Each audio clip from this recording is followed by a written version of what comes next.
So now see what are all the different questions that comes up in part of the interview. So generally in 90% of the Hadoop interviews, they first ask you one single question: how do you copy data from LFS to HDFS? So for this, there are a couple of ways you can answer. So the first thing is, so in some companies use SSH tools, secure copying tools from one server to another server. So as Hadoop is also built up with is a combination of servers located in different places. So using SSH tools, you can copy the data from some other one environment to another environment. So normally, how do you get the data into that particular LFS environment? There is some external frameworks. They will push the data into the particular LFS environment. So once the data is in this particular LFS environments, you can using SSH tools, you can move the data from this environment to that environment. That is one way. Another way is we can develop Uzi SSH jobs. So as and when we have data in a particular folder, the external framework is trying to put the data into the particular folder, LFS folder. So this job is getting triggered, and then it will copy the data from LFS to HDFS. That is one thing. And then they ask you for in details about Hadoop daemons.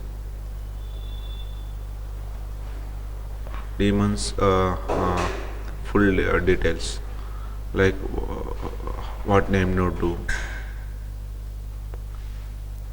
what data node do. So what's the importance of job tracker? What is the importance of task tracker? So what is the importance of secondary name node? So what is meant by FS image and edit log? So where exactly these are getting stored? So FS image and edit log are the two meta files maintained by the name node to store the metadata information. So these are frequently getting copied. Take the backup into the LFS environment, so that name node downs. So secondary name node try to read the data from these particular areas files, and then we'll run the cluster for some time. So this is about what are all the daemons in detail. So you can prepare for that one as well. So those are all the some sample questions. Block wise, how do you configure your own block size?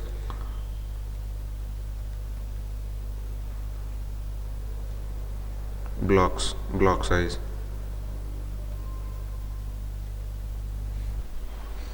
Like that way they will teach. Okay. Sorry. These are all the different some of the questions we may get in the part of HDFS in the interview. So coming to MapReduce, they go in detail with respect to the MapReduce point of view. So as you know, there are multiple classes customization techniques available in the MapReduce. So they concentrate more things into the MapReduce part. So first they will ask how to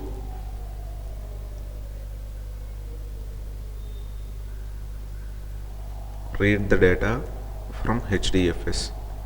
So as I said, so for this you can explain. So once we develop the MapReduce application, whenever we try to, once we deploy the MapReduce application into the cluster to run the business logic, so first of all, splits are getting generated. So those are all the logically generated things. So once splits are getting generated, we can recorder try to read the data from those splits and then pass to the mapper class in the form of key comma value kind of thing. So like that way you can tell. So immediately they will ask you, so what if my data is like this way? So let me write.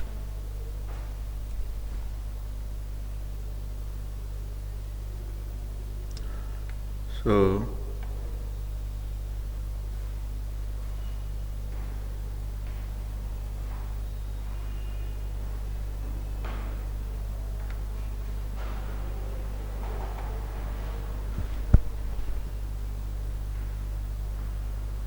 say for example, this is one block. Okay, so this is one block. So my data, some few lines are getting stored up to here block, extend the block as well. So like this way. So default record reader we are going to use is a new line record reader. So likewise, my lines are ended with up to here, even though it's crossing the block. So but as per the concept that I was explained, so splits are getting generated from the blocks, and then those are recorded, try to read the data out of it. So what if my recorder is a new line record reader? So my lines are extending slightly out of the block size. It may happen, right? So they will ask you such kind of questions. So how exactly read the data? So you can tell like, so in this scenario, so whatever it may be, so some cases lines are get extended out of the block size as well. So because say for example, my line contains entire line, whatever the file I have, it's only one line file, its size is 65 MB. It may happen, right? 64 MB getting stored here, and then from here to here another block is getting formed, and then so data is getting copied. It's rest 5 MB. But while reading, so only one block is enough to read this data. Why? Because if it is slightly some lines are getting copied, so once we are using the new line record reader, that is a default record reader, so that can able to read the data from another block as well. So in this case, splits are getting generated, though two splits are getting formed, but only from that splits are getting communicated and then pass the data into the one mapper itself. So like that way, here splits are getting communicated. So you can tell like, so even though some cases our lines are getting stored out of the block size as well, but in those scenarios, so splits are getting communicated and then data is getting read, and then only one MapReduce jobs are getting triggered out of it. So if it is two blocks, two splits are getting formed, and then two mappers are getting initiated. So as if we are using new line record reader, in those cases, so there is a communication between these two splits, and then whenever the lines ends, so the data is getting read from there and then passed to the only one mapper phase. So those are all the things happened. So you can tell like that way.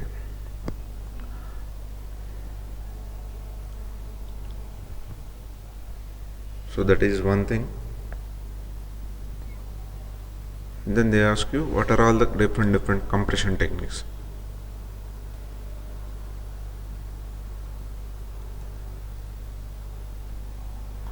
And also they may ask you a question like how to read compression techniques. You can tell anyhow.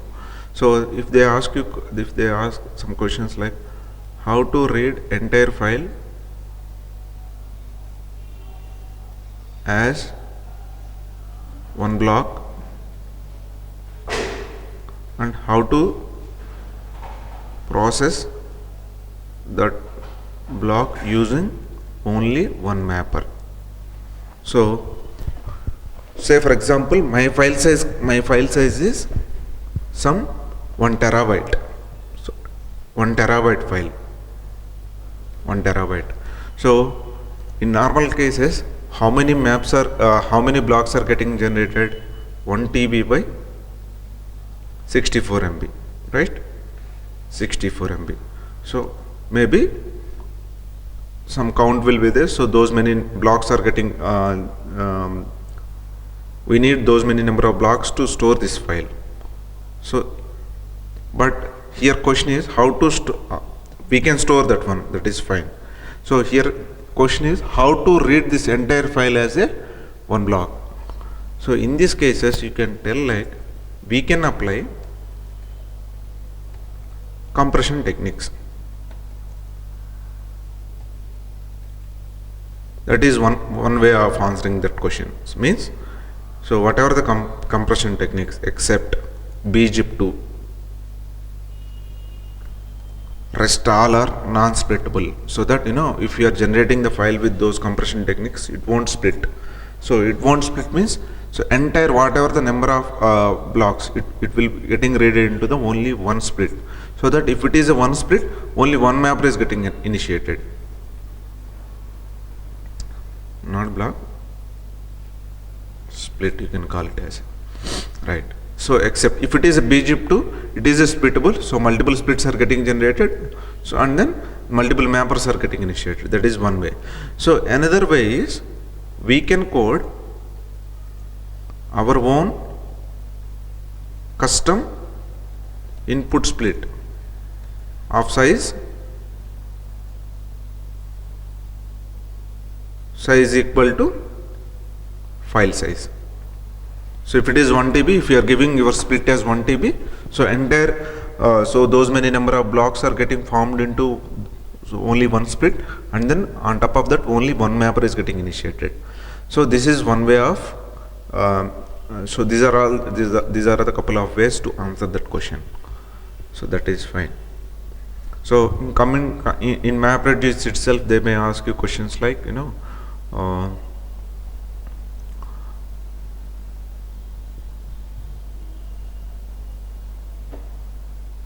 how to customize your own input format classes. So how to write your own writable classes. So how to write your own format classes, everything. So as I said, so those are all the things you can refer, and then those will be very much helpful to answer the MapReduce part. So and another common questions are like,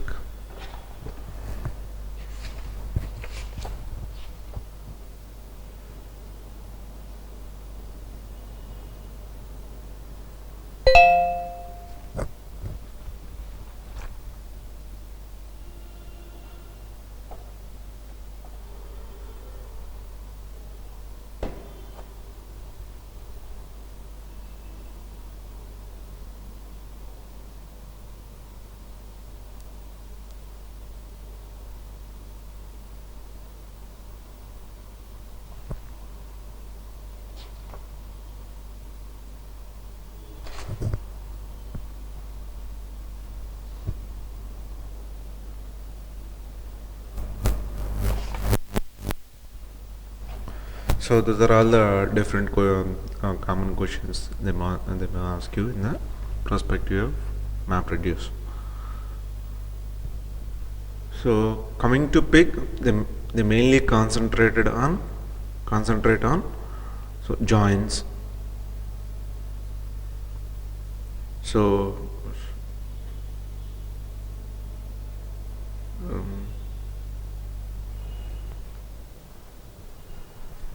some load operations, and anyhow some UDFs. Likewise, in Hive itself, they ask you what is the difference between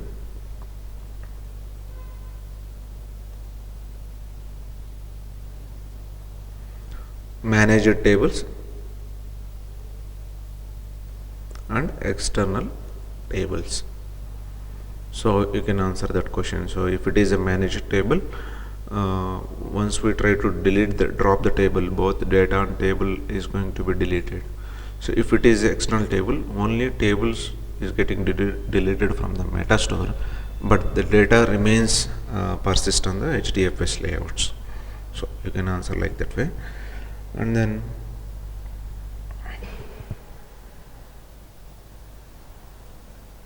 so what are all the different file formats?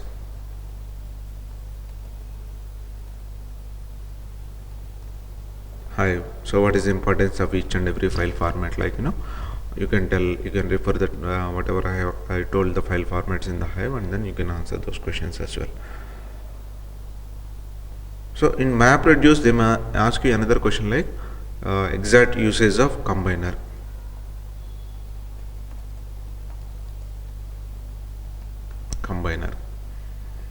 That's it.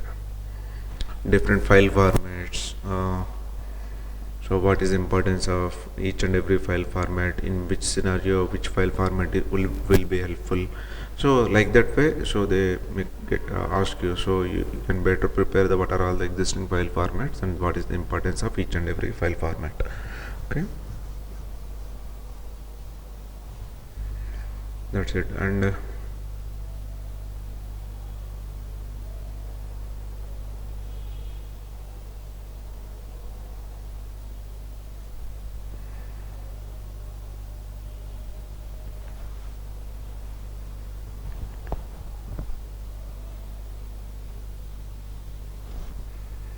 yeah, and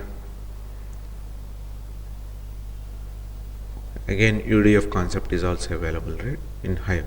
UDFs, they may ask a few questions about UDF. So how to create the UDF, what are all the different overridden methods, and then interfaces available related to those UDFs. So what are all the base classes we need to extend to create our own customized UDF.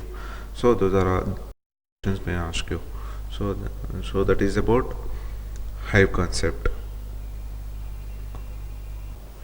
So, and one more thing is partitioning. They may touch upon partitioning and bucketing. And which one is? So partitioning is nothing but what is the difference? So partitioning is also helpful to faster retrieval. Likewise, bucketing is also helpful to retrieve the data fastly. But is it partitioning? Partitioning is a file kind of thing or directory kind of thing? We are going to store the data. So they may get you confused on those lines as well. But also bucketing is a kind of is a layer separated by file names or directory names. So your thing is, if it is a partitioning, so with that partition one folder is getting generated. Inside that one, whatever the file we are inserting or loading, those data is getting formed. If it is a bucketing, so there is no directory concept. So what are all the whenever on based on ID, so number of buckets are getting divided into the file names. So here the separation is file names. So that is about partitioning and bucketing related questions.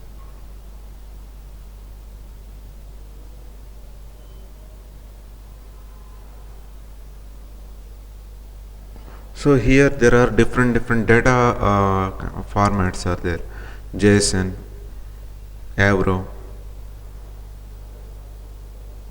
sequence data. So this is getting generated with respect to the file format whatever we have used. So what are all the file formats? Those includes both compression techniques as well as the kind of data which is going to be generated. So if you can understand carefully about the formats, so they may ask you what is the exact uses of each and every data format.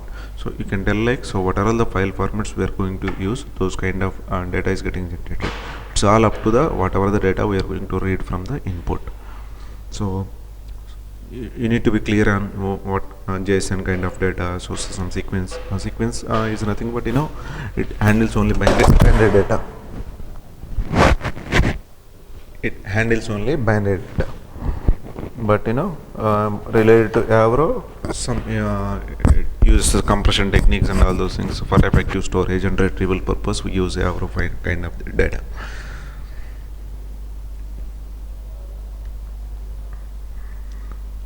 And one more question in pig, they may ask you like pig storage. If I am using pig storage, so why I need to use pig storage? To load the delimiter separated files, right? To load the delimiter separated files. So what if in particular some other condition, my data which which is not satisfying the delimiter what I am using that in the peak storage. So in where exactly that particular record is getting stored. So you can tell like internally peak getting stored the data in the form of $0, $1 like that way, right? So $0. So if it is not satisfying that particular delimiter, so it is getting stored, entire record is getting stored in the $0. You can tell like that way.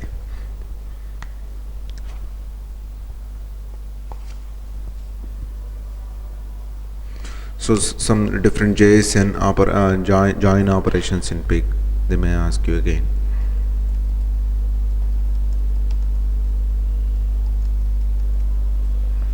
So how to join the data. So it's all up to, if you are clear with the whatever the things we have discussed so far, so that you can better frame the answer for this all the questions whatever.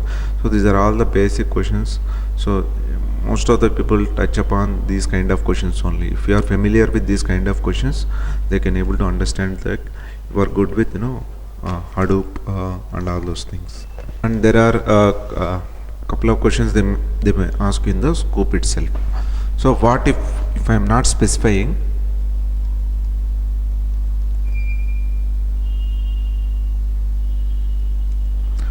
mappers while executing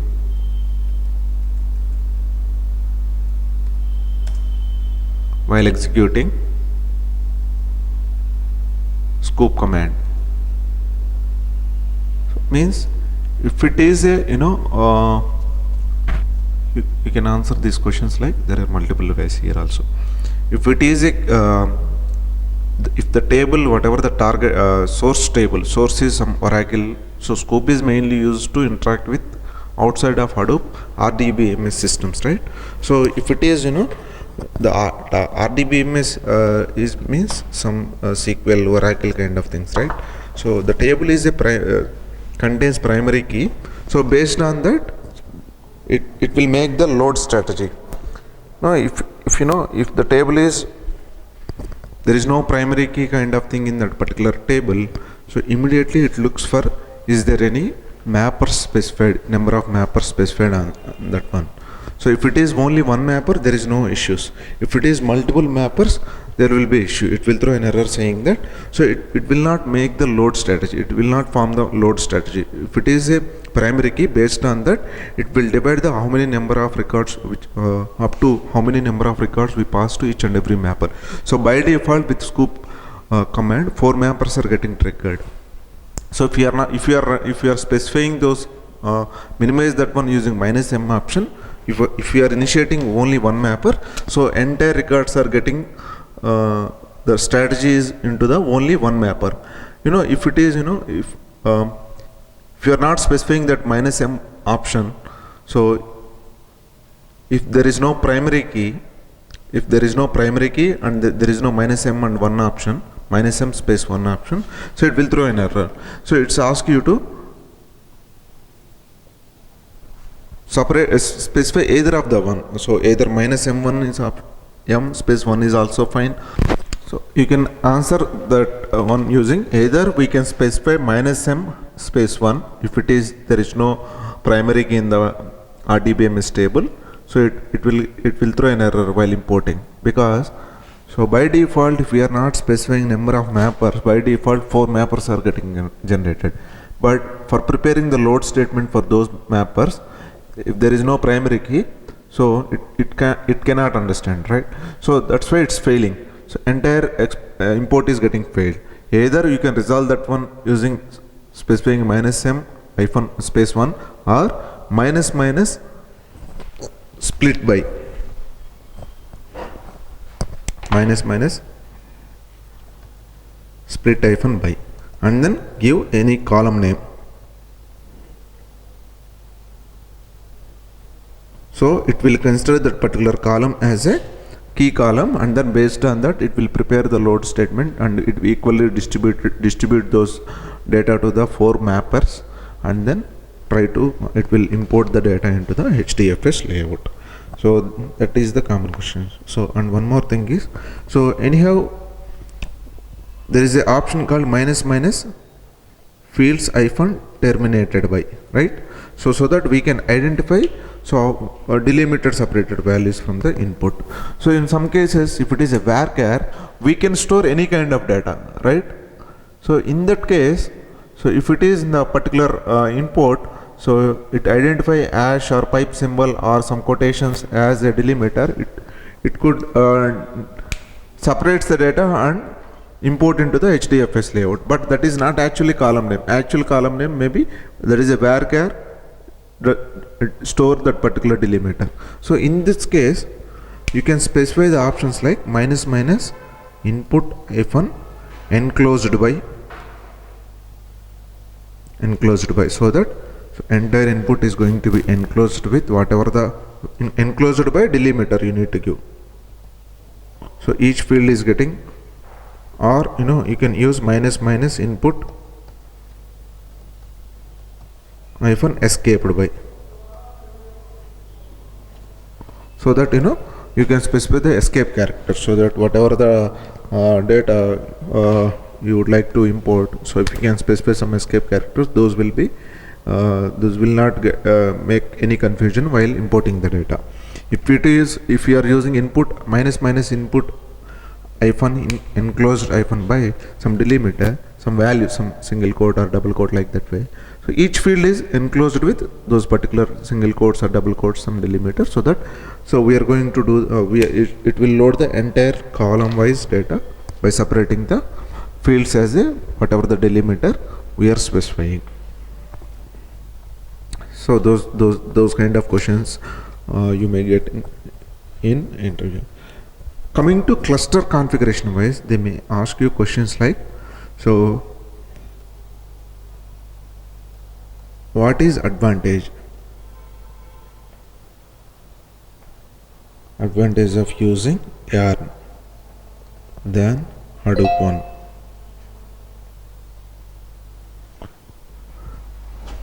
What is the advantage of using yarn than Hadoop one? So you can refer my yarn manual and recording, and then you can tell those differences, so that they can easily, so the difference is nothing but those are all the advantages, right? So likewise, you can answer this kind of questions.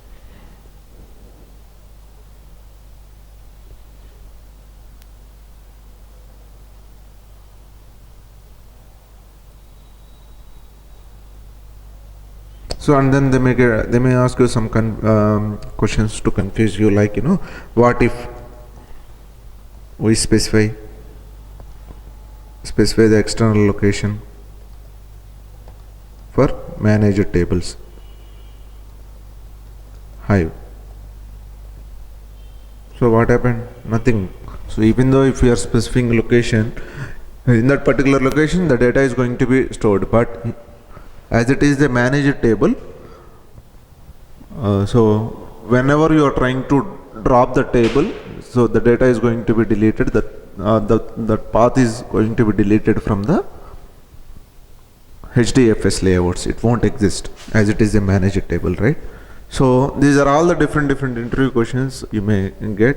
So only thing is, if you are thorough with core concepts, you can better frame these sentences, and then you can better